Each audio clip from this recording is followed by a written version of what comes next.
America में जब भी राष्ट्रपति पद के चुनाव होते हैं, दुनिया भर की नजरें इस चुनाव पर टिकी होती हैं। नवंबर में होने वाले चुनाव को लेकर पहली प्रेसिडेंशियल डिबेट हुई, जिसमें राष्ट्रपति जो बाइडेन और डोनाल्ड ट्रंप के बीच राष्ट्रपति चुनाव को लेकर पहली बहस हुई। इस डिबेट में कई ऐसे पल सामने आए जिसकी चर्चा टीवी से लेकर अखबारों में तेज हो गई है। चर्चा इस बात की कि ट्रंप अगर वापस राष्ट्रपति बने तो यूरोपीय देशों में घबराहट क्यों तेज हो गई। इसकी कई वजह हो सकती है। बताया जा रहा है कि डिबेट में बाइडेन का प्रदर्शन काफी खराब रहा, वहीं उनकी जबान लड़खड़ाती हुई नजर आई।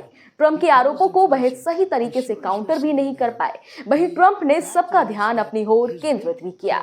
यही वजह है कि यूरोप में चिंताओं का माहौल गर्म है। देखिए इस रिपोर्ट को।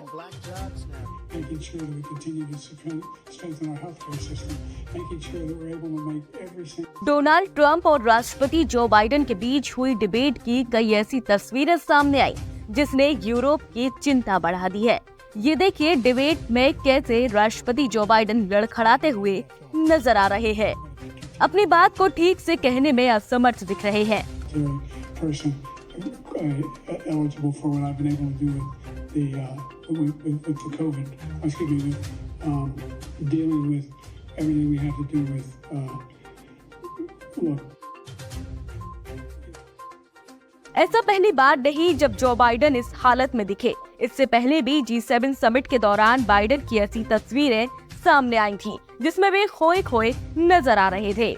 बाइडेन की तबीयत इन दिनों ठीक नहीं चल रही है। कभी वो बोलते हुए लड़खड़ाते हैं तो कभी खोए खोए नजर आते हैं।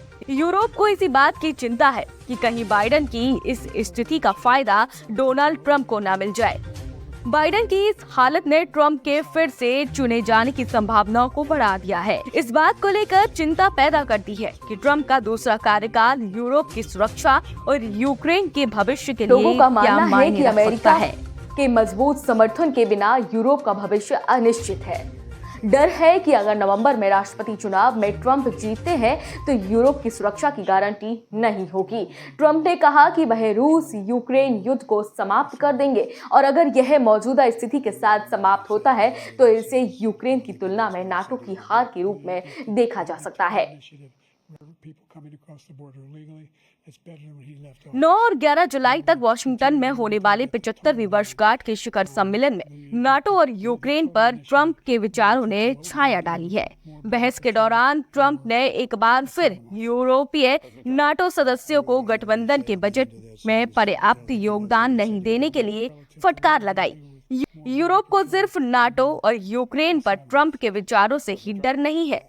हमें याद होगा कि ट्रंप के राष्ट्रपति काल के दौरान कई महत्वपूर्ण अंतर्राष्ट्रीय समझौतों और साझेदारियों को छोड़ दिया गया, जिससे अक्सर यूरोपीय सहयोगी निराश हुए।